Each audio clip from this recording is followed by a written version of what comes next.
प्रवाशांच्या मौल्यवान वस्तूंची चोरी करणाऱ्या आरोपींना ठाणे गुन्हे शाखेनं केलं जेरबंद. जबरी चोरी करणारे आणि बस प्रवासादरम्यान प्रवाशांच्या मौल्यवान वस्तूंची चोरी करणाऱ्या गँगला गुन्हे शाखा घटक 1 न अटक केली आहे. 52.34,100 रुपये किमतीचे 32 तोळ्याचे सोन्याचे दागिने, 5 मोटरसायकल, 1 अग्निशस्त्र, 1 जिवंत काडतुसासह 1 धारदार चाकू हस्तगत करत 2 पुरुष आणि 2 महिला आरोपींना गुन्हे शाखा युनिट 1 न अटक केल्याची माहिती ठाणे गुन्हे शाखेचे उपायुक्त अमरसिंग जाधव यांनी एका पत्रकार परिषदेत दिली आहे. ठाणे परिसरात जबरी चोरी आणि प्रवाशांच्या मौल्यवान वस्तूंच्या चोरीच्या घटनेत वाढ झाल्यानं पोलीस आयुक्त पंजाबराव उगले, पोलीस उपायुक्त अमरसिंग जाधव, सहाय्यक पोलीस आयुक्त शेखर बागडे यांच्या मार्गदर्शनाखाली वरिष्ठ पोलीस निरीक्षक सचिन गायकवाड, पोलीस उपनिरीक्षक प्रकाश शिरसाट आणि त्यांच्या पथकानं अहोरात्र प्रयत्न करून कौसा मुंब्रा येथील आरोपी सौद सिराज खान वय वर्ष 25, कळवा आणि स्वप्नील माधवानी वय वर्ष 20 यांना अटक करण्यात आली आहे. तर मुलुंड वडारवाडा येथील महिला आरोपी संगीता पिटकर वय वर्ष 45 राहणार मुलुंड तर संगीता पिटकर हिला अटक करण्यात आली आहे. या चौघांकडून 52,34,100 रुपये किमतीचे 32 तोळे सोन्याचे दागिने, 5 मोटरसायकल, 5 अग्निशस्त्र, 1 जिवंत काडतुसासह 1 धारदार चाकू हस्तगत करण्यात आला असून त्यांच्याकडून ठाणे, मुंबई, नवी मुंबई, पुणे पोलीस आयुक्तालयात केलेले 24 गुन्हे उघडकीस आणले आहेत. या आरोपींमध्ये सौद खान याच्या विरुद्ध MPDA अंतर्गत कारवाई करण्यात आली होती, परंतु आरोपी मिळून येत नसल्यानं त्याच्या विरोधात न्यायालयानं प्रोक्लेमेशन ऑर्डरही काढल्याचं सांगण्यात आले. आरोपींनी ठाणे आयुक्तालयाबरोबर नवी मुंबई आणि इतर ठिकाणी सुद्धा काही गुन्हे केल्याचे निष्पन्न झालेले आहे. त्या गुन्ह्याचा तपास गुन्हे शाखा घटक 1 ची टीम करत आहे. महिला 2 आरोपी आहेत. या बस स्टँड परिसर असेल किंवा इतर मार्केटच्या परिसरामध्ये बॅगमध्ये सोन्या चांदीचे दागिने असतील, मोबाईल असेल किंवा इतर मौल्यवान वस्तूंची चोरी करायची. तर कशा प्रकारे टार्गेट सेट करायचे आणि कशी म्हणजे टार्गेट असायचा आणि कशी मोडस होते? हे जे सईद खान आणि स्वप्नील माधवानी आहेत हे जबरी चोरी करत होते, चेन स्नॅचिंग आणि मोबाईल स्नॅचिंग. त्याचबरोबर संगीता पिटकर आणि सुरेखा गायकवाड या गर्दीच्या ठिकाणी गर्दीचा फायदा घेऊन त्यामध्ये चोरी करत होते. स्वतंत्र आहेत, दोन्ही वेगवेगळे आरोपींचे गट आहेत. अजून आरोपी निष्पन्न होण्याची शक्यता आहे. त्याचबरोबर अजून देखील काही गुन्हे उघडकीस येण्याची शक्यता आहे. या आरोपीनं पुरी चोरी, जबरी चोरी, त्याचबरोबर मारामारी, खुनाचा प्रयत्न असे 12 आणि 10 गुन्हे स्वप्नील आणि सईद खानवर दाखल आहेत. त्यामध्ये त्यांनी यापूर्वी चाकू त्याचबरोबर इतर शस्त्रांचा देखील वापर केलेला आहे. त्यांच्याकडून हा अग्निशस्त्र फायरआर्म जप्त करण्यात आला. सईद खानवर एकूण 12 गुन्हे दाखल आहेत यापूर्वीचे. चोरी, जबरी चोरी, मारामारी, खुनाचा प्रयत्न आणि स्वप्नील माधवानीवर 10 अशाच प्रकारचे गुन्हे दाखल आहेत. ठीक आहे, हिंदी मध्ये. महापालिका मुख्यालयात लागलेल्या आगीत जळालेल्या फाईल्सची यादी जाहीर करण्याची काँग्रेसची मागणी. ठाणे महानगरपालिकेच्या शहर विकास विभागाला लागलेल्या आगीच्या घटनेवर काँग्रेसनं आक्रमक भूमिका घेत सत्ताधाऱ्यांच्या कारभारावर गंभीर प्रश्न उपस्थित केलेत. महापालिकेच्या मालकीच्या विविध इमारतींमध्ये वारंवार आग लागण्याच्या घटनांमुळे संशय निर्माण होत असून या प्रकरणाची स्वतंत्र चौकशी करून जळालेल्या सर्व फाईल्सचं ऑडिट करण्यात यावं अशी मागणी काँग्रेसनं केली आहे. या घटनेनंतर काँग्रेस पदाधिकाऱ्यांनी घटनास्थळी भेट देऊन पाहणी केली. यावेळी बोलताना त्यांनी शहर विकास विभाग हा महापालिकेतील सर्वाधिक संवेदनशील विभाग असल्याचं सांगितलं. विकास आराखडे, बांधकाम परवानग्या, आरक्षण आणि इतर महत्त्वाच्या कागदपत्रांचा संबंध या विभागाशी असताना येथे पुन्हा आग लागणे ही अत्यंत गंभीर बाब असल्याचं काँग्रेसचं म्हणणं आहे. काँग्रेसच्या मते यापूर्वीही महापालिकेच्या विविध कार्यालयांमध्ये आग लागण्याच्या घटना घडल्यात. मात्र प्रत्येक घटनेनंतर चौकशीची घोषणा होते, परंतु त्यातून नेमकं काय निष्पन्न झालं याची माहिती नागरिकांसमोर येत नाही. त्यामुळे या घटनेकडे केवळ अपघात म्हणून पाहता येणार नाही आणि संपूर्ण प्रकरणाची निष्पक्ष चौकशी होणं आवश्यक असल्याचं ठाणे शहर जिल्हा काँग्रेसचे अध्यक्ष राहुल पिंगळे यांनी स्पष्ट केले. महानगरपालिकेच्या वास्तूंमध्ये वारंवार आग लागत असेल तर ती बाब प्रशासनासाठी धोक्याची घंटा असल्याचंही काँग्रेसनं सांगितलं. सुदैवाने ही घटना दिवसाच्या सुरुवातीसच उघडकीस आली, अन्यथा मोठ्या प्रमाणावर नुकसान होण्याची शक्यता होती. त्यामुळे महापालिकेच्या सर्व इमारतींचं तातडीनं फायर ऑडिट करण्यात यावं अशी त्यांनी मागणी केली आहे.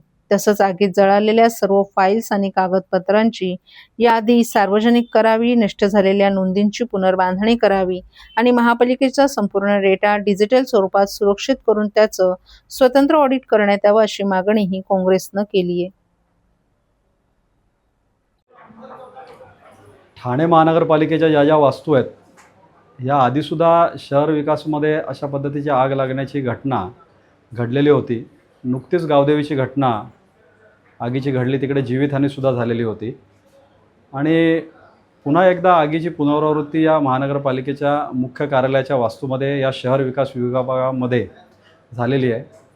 तर आम्ही आज त्याचीच माहिती घेण्यासाठी आणि पाहणी करण्यासाठी आलेलो होतो की नक्की ही आग कुठे लागली, कुठली कुठली कागदपत्र याच्यामध्ये त्या आगीच्या भक्षस्थानी पडलेली आहे किंवा काय घडलं, कसं घडलं. पण वेळीच ते फायर अलार्म्स वाजले आणि सुदैवाने जसं गावदेवीची घटना घडली ती रात्रीची वेळ होती, सकाळची वेळ होती, त्यामुळे प्रशासकीय यंत्रणा तातडीने कामाला लागली आणि आग या ठिकाणी विझवली गेली. त्यामुळे पुढची एखादी चुकीची घटना या ठिकाणी घडली नाही. आणि ही सगळी आम्ही माहिती घेतली की जी ठाणेकरांची कागदपत्रं आहेत ही तुम्ही सगळी संकलित करा, कुठली कुठली कागदपत्रं आहेत यांची ती यादी बनवा, त्याची पुनर्बांधणी केली गेली पाहिजे आणि कुठली कुठली कागदपत्रं याच्यामध्ये ती डिस्ट्रॉय झाली याची माहिती ठाणेकरांना कळली पाहिजे. ते कॉम्प्युटरायझेशन, डिजिटलायझेशन या सगळ्यांचं केलं पाहिजे. आणि ज्यावेळी महानगरपालिका या फायरचे नियम असतील हे आपली बाकी ठिकाणी आपण जेव्हा लागू करतो, कुठेतरी त्यांनीसुद्धा आत्मपरीक्षण या ठिकाणी करणं गरजेचं आहे आणि आपल्याला सक्षम करणं गरजेचं आहे की अशा घटना या वारंवार या ठाणे शहरामध्ये किंवा ठाणे महानगरपालिकेच्या वास्तूंमध्ये किंबहुना ठाणे शहरात कुठेही या घडता कामा नये. सर्व नागरिकांना आवाहन करण्यात येत आहे की सध्या डासांमार्फत पसरणाऱ्या डेंग्यू या आजाराचा प्रसार रोखण्यासाठी प्रत्येकाने पुढीलप्रमाणे कार्यवाही करावी. डेंग्यू आजार एडिस इजिप्ती हा डास चावल्याने होतो. या डासांची पैदास साचलेल्या किंवा साचवलेल्या स्वच्छ पाण्यामध्ये होते. 8 दिवसांपेक्षा जास्त दिवस पाणी उघडे व साचून राहिल्यास त्यात डास अंडी घालतात. अंड्यांच्या अळ्या तयार होऊन पुढे डास तयार होतात. यासाठी आपल्या घरातील पाणी साठे, उदाहरणार्थ बॅरल्स, पिंपे, टाक्या, हौद, रांजणे इत्यादी दर आठवड्याला रिकामे करून घासून पुसून कोरडे करून पुन्हा भरावे. 1 दिवस कोरडा दिवस म्हणून पाळावा.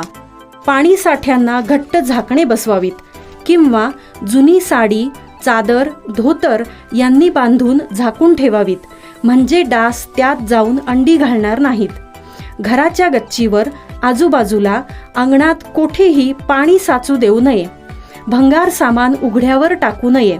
उदाहरणार्थ टायर्स, प्लास्टिक सामान, कुंड्या, टाकाऊ वस्तू इत्यादी. अशा सामानात पावसाचे पाणी साठून त्यात डेंग्यूच्या डासांची पैदास होते. घरातील कूलर्स, फ्रीजच्या पाठीमागील ट्रे हे देखील वेळोवेळी कोरडे करावेत. लक्षात ठेवा, नुसत्या फवारणीने डास घनता कमी होत नाही, तर त्यासाठी डास पैदास ठिकाणे नष्ट करणे ही आपल्या सर्वांची जबाबदारी आहे. कोणताही ताप अंगावर न काढता जवळच्या शासकीय रुग्णालयात मोफत औषधोपचार घ्या. अशा प्रकारे नागरिकांनी सहकार्य केल्यास डेंग्यूचा प्रसार रोखणे सहज शक्य आहे.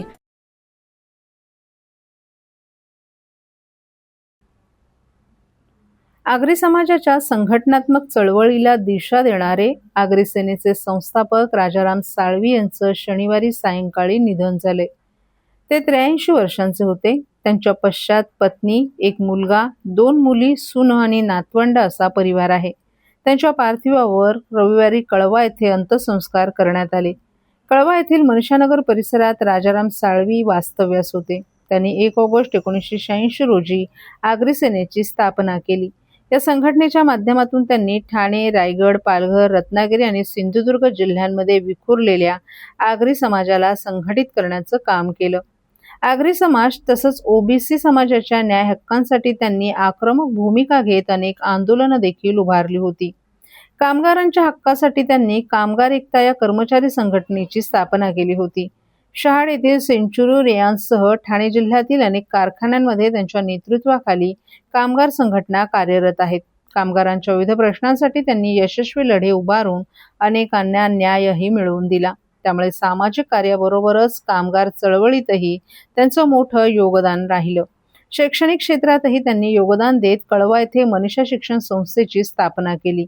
राज्य सरकारच्या ओबीसी महामंडळाचं अध्यक्षपदही त्यांनी भूषवलं होतं. समाजहिताला प्राधान्य देणारे नेते म्हणून त्यांची ओळख होती. गेल्या काही दिवसांपासून त्यांची प्रकृती अस्वस्थ होती. शनिवारी सायंकाळी अचानक तब्येत बिघडल्यानं त्यांना कळवा येथील खासगी रुग्णालयात दाखल करण्यात आलं. मात्र वैद्यकीय तपासणीनंतर डॉक्टरांनी त्यांना मृत घोषित केलं.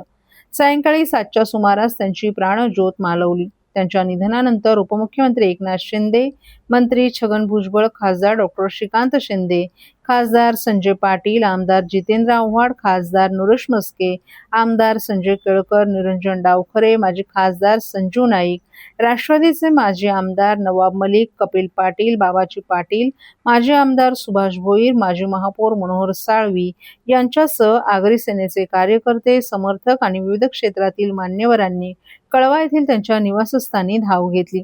त्यांचं पार्थिव रविवारी सकाळी 10 ते सायंकाळी 4 वाजेपर्यंत कळवा येथील निवासस्थानी अंतिम दर्शनासाठी ठेवण्यात आलं होतं. त्यानंतर कळवा येथे त्यांच्यावर अंत्यसंस्कार करण्यात आले. त्यांच्या निधनामुळे आगरी समाजातील एक लढवय्या, अभ्यासू आणि परखड नेतृत्वाचा अंत झाल्याची भावना व्यक्त होत आहे. ठाणे शहरातील रखडलेल्या क्लस्टर पुनर्विकास योजनेला अखेर वेग देण्यासाठी उपमुख्यमंत्री एकनाथ शिंदे यांनी मोठा निर्णय घेतलाय. वागळे इस्टेट, किसन नगर आणि कोपरी येथील क्लस्टर प्रकल्प महाप्रतीकडून MSRDCकडे हस्तांतरित करण्याचे निर्देश देत प्रकल्पाची कायदेशीर प्रक्रिया तातडीनं पूर्ण करण्याचे आदेशही त्यांनी दिले आहेत. व्हिडिओ कॉन्फरन्सद्वारे झालेल्या आढावा बैठकीत शिंदे यांनी ठाणे क्लस्टर योजनेला गती देण्यासाठी अनेक महत्त्वाचे निर्णय घेतलेत. ठाणे MIDCची सुमारे 60.85 हेक्टर जमीन क्लस्टर पुनर्वसनासाठी हस्तांतरित करण्याची प्रक्रिया आठवडाभरात पूर्ण करण्याचे निर्देश देण्यात आले असून यासाठी MIDC, उद्योग विभाग आणि ठाणे महापालिकेदरम्यान त्रिपक्षीय करार केला जाणार आहे. शिंदे यांनी ठाणे समविकास प्रकल्प हा देशातील पहिला आणि सर्वात मोठा समूह पुनर्विकास प्रकल्प असल्याचं सांगत हा केवळ इमारतींचा पुनर्विकास नसून नागरिकांना सुरक्षित, आधुनिक आणि हक्काचं घर देणारा, जीवनमान उंचावणारा प्रकल्प असल्याचं स्पष्ट केले. ठाणे, नवी मुंबई, कल्याण, डोंबिवली आणि वसई विरार MIDC क्षेत्रातील क्लस्टर योजनांना अपेक्षित गती मिळत नसल्याबद्दल नाराजी व्यक्त करत या सर्व प्रकल्पांना व्हायटल पब्लिक हाऊसिंग प्रोजेक्ट घोषित करण्याचा निर्णयही बैठकीत घेण्यात आला. यामुळे प्रशासकीय मंजुरी आणि अंमलबजावणी प्रक्रियेला वेग मिळण्याची अपेक्षा व्यक्त केली जात आहे. धोकादायक आणि जीर्ण इमारतींमध्ये जीव धोक्यात घालून राहणाऱ्या हजारो कुटुंबियांचं पुनर्वसन जलद गतीने व्हावं यासाठी ट्रान्झिट सदनिकांच्या उभारणीला प्राधान्य देण्याचे निर्देशही उपमुख्यमंत्र्यांनी दिले आहेत. या निर्णयामुळे अनेक वर्षांपासून रखडलेल्या ठाणे क्लस्टर योजनेला नवं बळ मिळणार असून पुनर्विकासाच्या प्रतीक्षेत असलेल्या हजारो नागरिकांच्या आशा पुन्हा पल्लवित झाल्यात.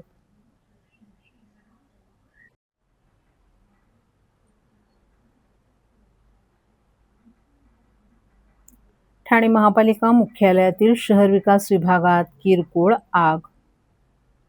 ठाणे महानगरपालिका मुख्यालयातील 4थ्या मजल्यावरील शहर विकास विभागामध्ये आज सकाळी सुमारे 8 वाजण्याच्या सुमारास किरकोळ आग लागल्याची घटना घडली. मात्र प्रसंगावधान राखत सुरक्षा रक्षक, अग्निशमन दल आणि आपत्ती व्यवस्थापन विभागाच्या तत्परतेमुळे आग त्वरित आटोक्यात आणण्यात आली आहे. या घटनेत कोणालाही दुखापत झाली नसल्याची माहिती महापालिकेनं दिली आहे.